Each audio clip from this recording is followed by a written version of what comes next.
Hello, friends. Welcome back to Quick Bites. This episode explores the Turkish dish Yufka. I am your host, Lily Parker. Yufka is the indispensable, paper-thin foundation of countless Turkish dishes, a culinary cornerstone that is both an ingredient and an art form.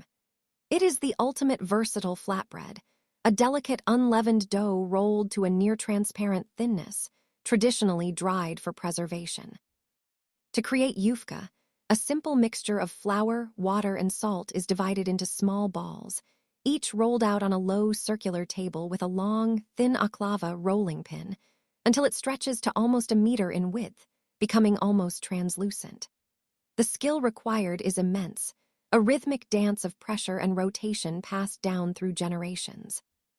Once rolled, it is lightly cooked on a hot, convex sack griddle for mere seconds on each side, just enough to set the dough with pale, faint brown spots without letting it crisp or puff. The result is a pliable, dry sheet that can be stored for months. When needed, it is briefly sprinkled with water to soften, transforming it back into a soft, malleable wrapper.